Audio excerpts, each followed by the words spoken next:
Have you ever wondered what happens to our identity when we stop speaking our mother tongue?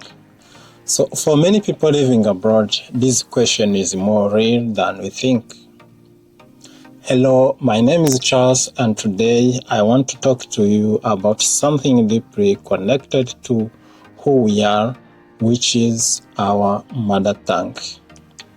And I will start with a quote from Nelson Mandela, who once said, "If you talk to a man in a language he understands, that goes to his head.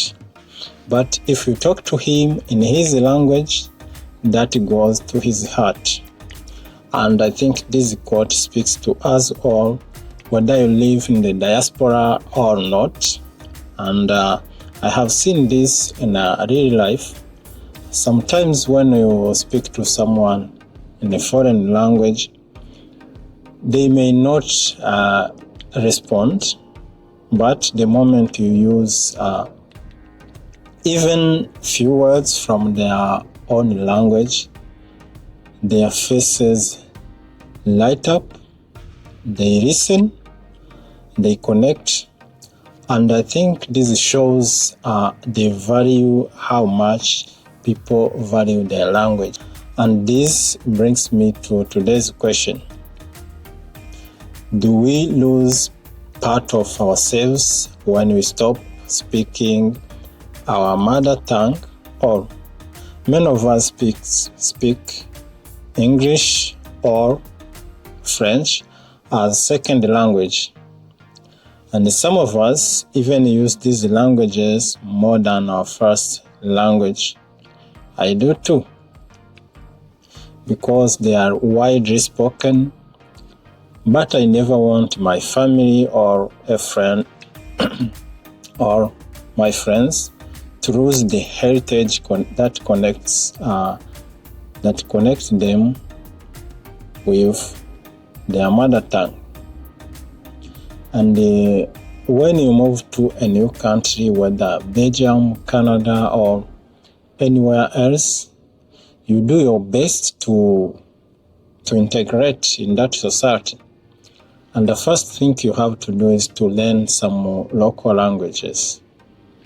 You try to adapt and you grow, and that's a good thing.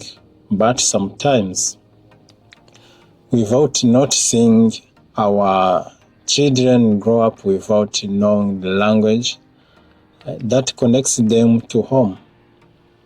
Let me share a very short true story. I have a friend of mine who left his home country at the young age and moved to Canada. His parents stayed back home and they only speak their mother tongue. And the language he grew up hearing every day, but life abroad changed him. At school, at work, and also with friends, he used only English. Slowly his mother tongue faded. And not just at once, but little by little until he could no longer speak it at all. And years later, he returned back home. The place he felt familiar, but the conversation did not. His parents spoke to him with love and excitement, yet he could not understand. And he needed someone to translate. Without, he couldn't speak even any sentence.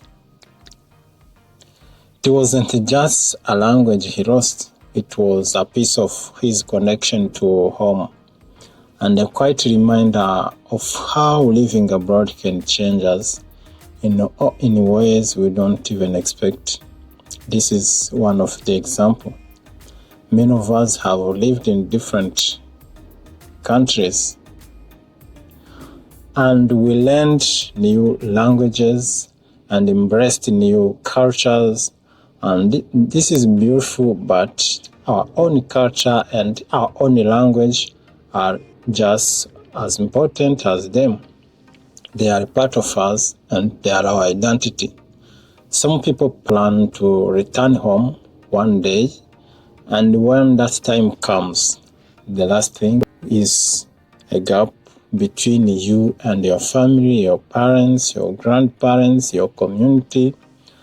Losing your first language is more than losing words. It's losing a bridge, and I think these tips will help us.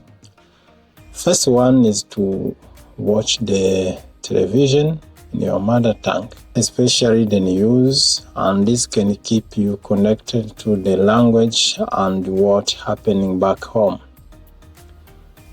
The second one, you can listen to the radio.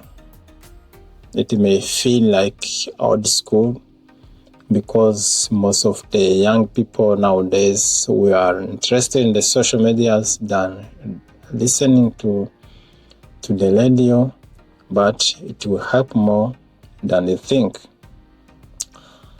The third one is reading the books, stories, newspapers, anything in your first language. Reading strengthens and nurtures your vocabularies. The fourth one is speak it at home. Even few minutes a day makes a difference. It is very sad if you don't have this kind of mutual understanding in your mother tongue in your home. So try this. And the fifth one is visit home once you can. Spend time with your family, reconnect with your culture, and remember where you come from. It's your home. Let me know in the comment section, how do you maintain your mother tongue and where are you connecting from? Thank you very much for watching Diaspora Empire TV. Subscribe for more diaspora and cross-cultural stories. Thank you very much. See you